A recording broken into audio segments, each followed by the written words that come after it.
Di episode sebelumnya, Jiang Han menjalankan rencananya untuk bisa masuk ke dalam acara pelelangan naga hitam. Jiang Han menyamar sebagai seorang bangsawan. Di sana, dia menghambur-hamburkan uang dan membeli banyak barang tak berharga dari para pedagang.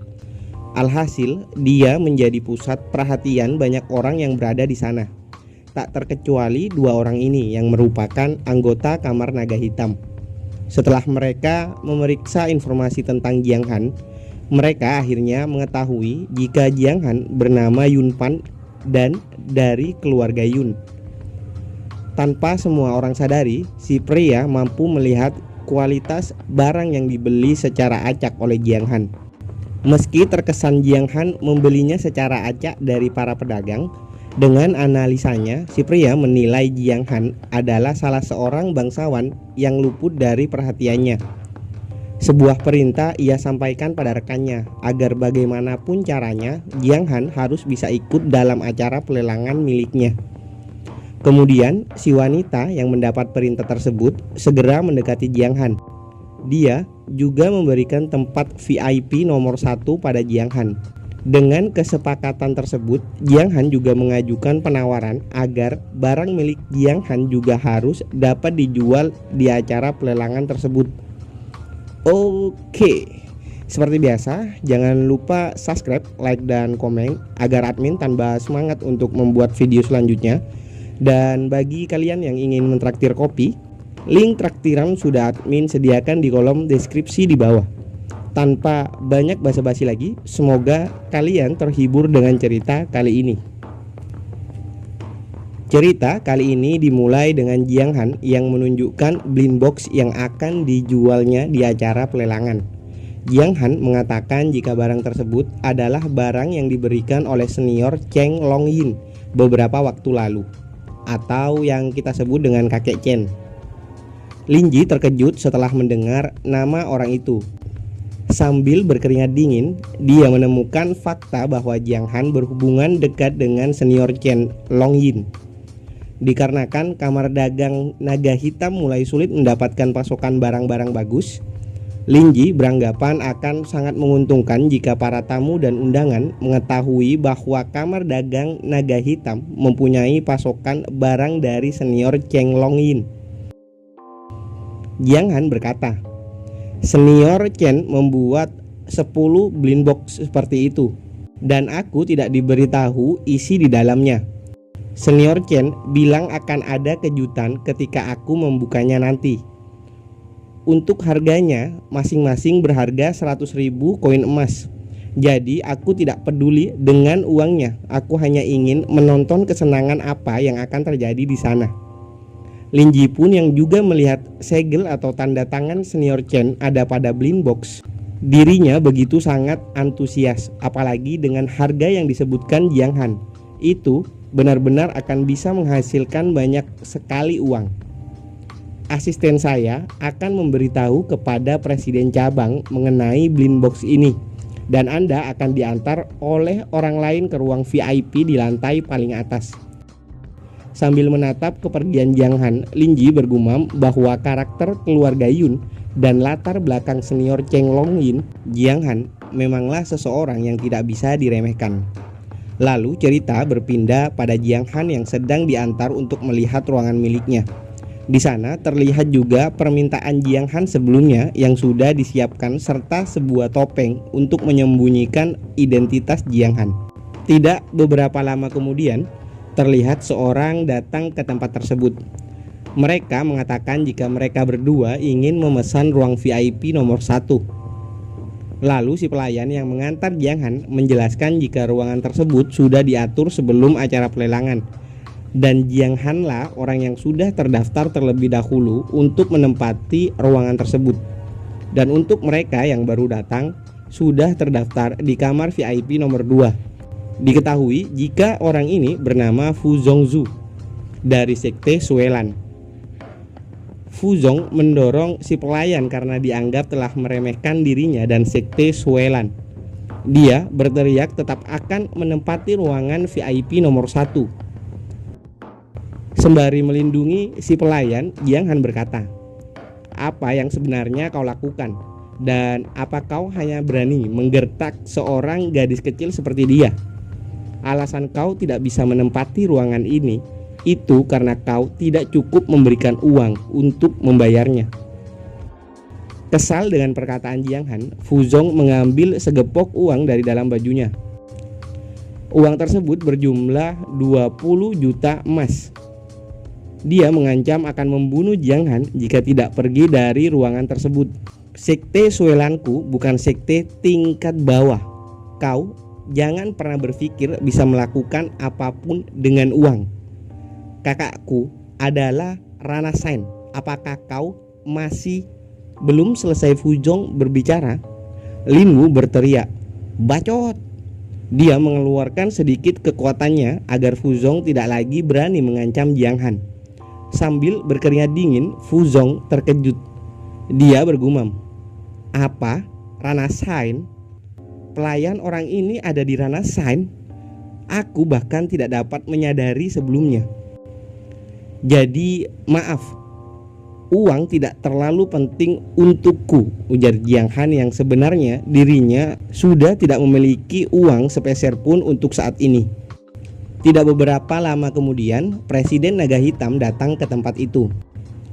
Dia mengatakan pada semuanya agar menempati ruangan mereka masing-masing berdasarkan yang sudah tertera di daftar. Jiang Han yang mengerti segera pergi dan menutup ruangan miliknya. Sedangkan Fu Zong yang marah ditenangkan oleh orang yang berjubah yang bersamanya. Orang yang berjubah tersebut mengingatkan agar Fu Zong tidak melupakan tujuannya dan bisa fokus pada barang yang akan dilelang. Pada saat sudah berada di dalam ruangan, Lin Wu mengatakan kenapa Jiang Han tidak mengambil uang tawaran dari Fu Zong, mengingat uang milik Jiang Han yang sudah tidak tersisa. Dengan santai Jiang Han menjelaskan bahwa dirinya khawatir jika inti yuan yang menjadi targetnya akan bernilai lebih dari uang yang ditawarkan Fu Zong, lebih dari 20 juta. Dan belum lagi akan ada tawaran dari beberapa tamu lain. Aku sebenarnya ingin lebih dari uang 20 juta itu. Dan aku sudah menargetkan Fu Zong sebagai mesin ATM-ku. Melihat Lin Wu yang kebingungan, Jiang Han mengatakan untuk Lin Wu menunggu saja acara yang akan segera dimulai dan dia akan mengetahui apa yang terjadi nanti. Di sini Jiang Han bergumam, dibandingkan dengan Fu Zong, pria berjubah yang bersamanya, itu perlu diperhatikan. Dan sekarang acara resmi dimulai. Semua orang meneriakkan nama Lin Ji yang memang sangat populer dengan menjadi host di acara tersebut. Semuanya selamat datang di acara lelang Kamar Dagang Naga Hitam. Lin Ji yang cantik ini akan memulai acaranya. Barang pertama hari ini berasal dari master penempat terkuat dari Kekaisaran Tianwu. Dia bernama Cheng Longyin. "Apa? Master Cheng Longyin?" ungkap seseorang terkejut. Fu Zong juga sangat terkejut mendengar hal tersebut. Pria berjubah mencoba menjelaskan bahwa menurutnya Master Chen tidak akan punya banyak waktu untuk membuat senjata. Jadi dia mengatakan agar Fu Zong untuk tidak terlalu berharap dengan barang lain selain barang yang menjadi tujuan mereka. Lalu Lin Ji melanjutkan, kotak-kotak ini disebut blind box dan masing-masing memiliki tanda tangan dari Master Chen. Untuk apa yang berada di dalam blind box ini, Lin Ji juga tidak tahu. Oleh karena itu, kumpulan blind box ini dimulai dengan harga masing-masing 100.000 emas. Penawaran dimulai dengan peningkatan 10.000 emas setiap penawarannya. Terlihat semua tamu yang mulai bimbang untuk menawar dikarenakan Lin Ji sendiri tidak mengetahui isi di dalam blind box. Mereka khawatir tidak akan mendapatkan barang yang cukup bagus dengan tidak adanya informasi yang jelas mengenai isi di dalamnya. Lin Wu menanyakan pada Jiang Han, apakah barang tersebut akan bisa terjual? Dengan sangat yakin Jiang Han berkata, tentu saja, itu akan menjadi sumber uangku. Dan itu sebenarnya hanya memerlukan sedikit pancingan. Kemudian terlihat beberapa orang yang mulai melakukan penawaran dari harga 110.000 120.000, lalu tiba-tiba 500.000. Tuan ini akan berkorban untuk semua orang, ujar dari Jiang Han. Tuan muda dari kamar VIP nomor 1 langsung menawar harga di 500.000 emas. Apakah ada yang ingin menawarnya lagi? Teriak Linji pada semua tamu. Di sini Linji bergumam, apa kau benar-benar menawar barang yang kau jual sendiri? Apa yang sebenarnya kau lakukan? Di sisi lain, Fuzong yang juga ingin menawar dengan 600.000 emas langsung dihentikan oleh pria berjubah. Dia mengatakan agar Fuzong melihat apa yang ada di dalamnya terlebih dahulu pada orang yang akan mendapatkan blind box, karena masih banyak blind box yang tersisa untuk dijual. Linji mulai menghitung. Hingga hitungan ketiga, karena tidak ada yang menawar lagi, barang pertama terjual pada Jiang Han dengan harga 500.000 emas. Lalu Linji meneruskan, maka dari itu blind box ini sekarang menjadi milik tamu di ruang VIP nomor 1. Tuan, saya ingin tahu, apakah Anda dapat menunjukkan kepada kami semua yang ada di sini, apa yang ada di dalam kotak itu? Jiang Han pun menjawab, tentu saja. Seperti yang aku katakan sebelumnya, aku akan bersedia berkorban untuk semua orang dengan membuka kotak ini. Dan pada saat kotak tersebut dibuka, isinya adalah batunya Jiang Han sendiri. Jiang Han berteriak jika dia sangat beruntung mendapatkan benda yang bagus dari dalam kotak blind box. Ini adalah Heiwen Linjiti, nama asli batu tersebut. Apa sebenarnya dia sudah mengetahuinya jika benda yang diberikan pada kami dengan santai sebelumnya berisi benda tingkat dewa seperti itu? Tapi kupikir dia seharusnya tidak mengetahuinya. Ekspresi mereka pun juga terlihat terkejut karena benda tersebut adalah benda berharga yang bernilai bahkan puluhan juta emas. Linji kembali meneruskan, tamu di ruang VIP nomor 1 sangat beruntung. Kalau begitu, 10 blind box sisanya akan dikemas dan dijual bersama. Harganya tetap dan tidak berubah. Dikarenakan satu blind box berharga 100.000, maka harga awal untuk 10 blind box dimulai dengan harga 1 juta emas.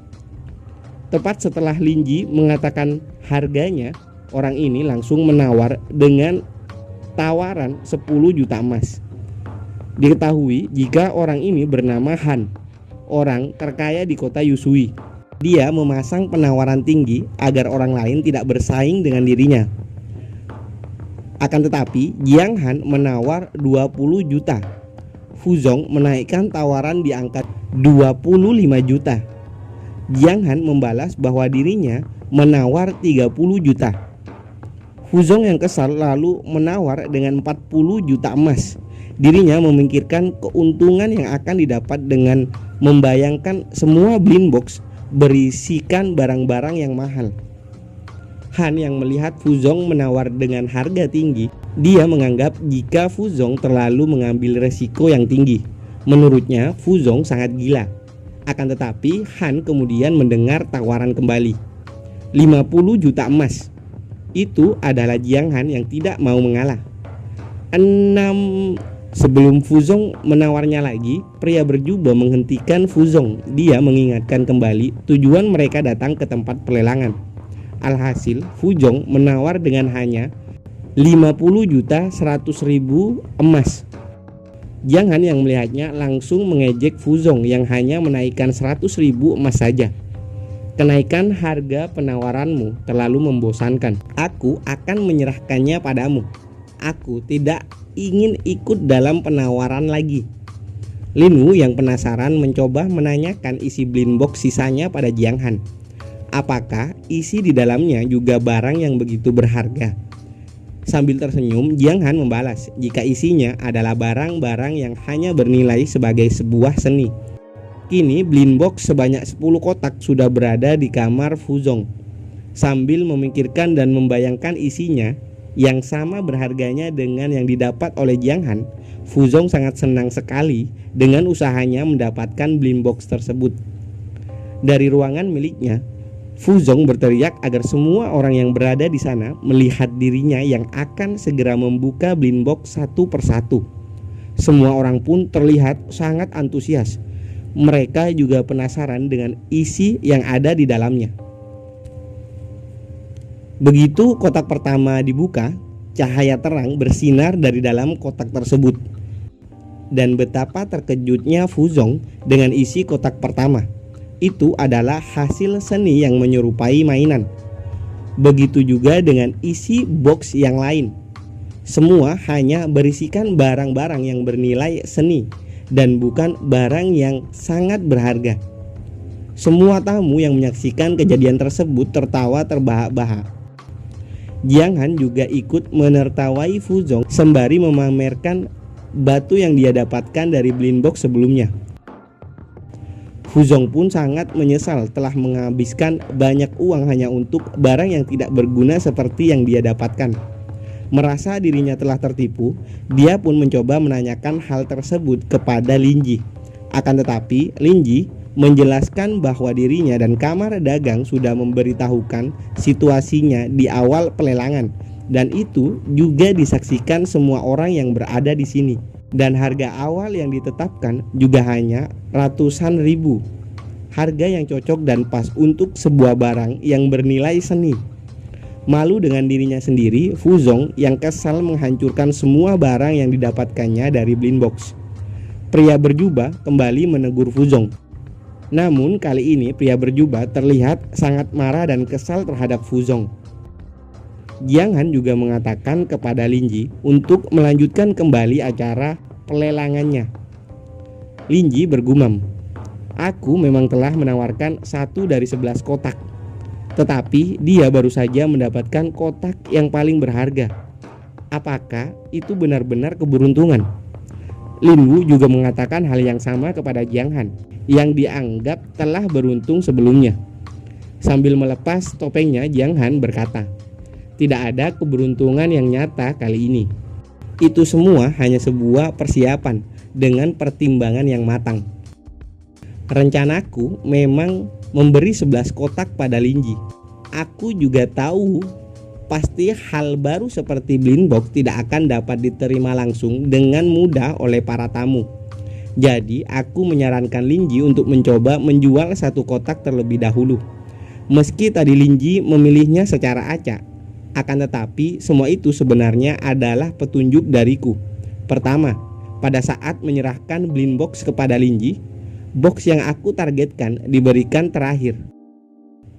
Kedua, desain busur tepi box yang ditargetkan sedikit berbeda dengan yang lain. Dan ketika aku pertama kali menunjukkan blind box pada Lin Ji, dengan sengaja aku menunjuk ke arah box yang ditargetkan olehku. Hihihi.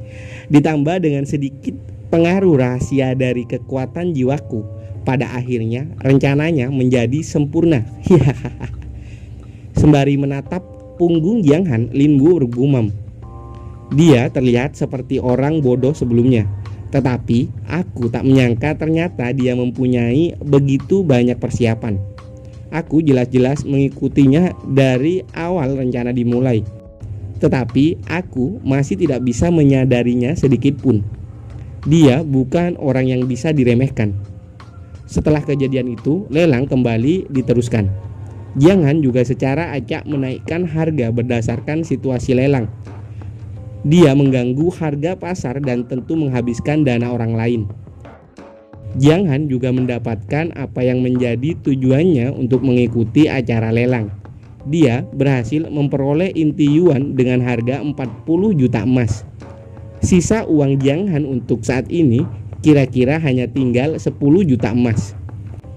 Kemudian Lin Ji berkata, "Selanjutnya adalah item terakhir dari kamar dagang naga hitam kami. Dan barang yang terakhir ini merupakan waktu yang ditunggu-tunggu di acara malam hari ini." Di sisi lain, Jiang Han yang sudah kelar dengan urusannya di sana, dia terlihat acuh dengan barang terakhir yang akan dilelang.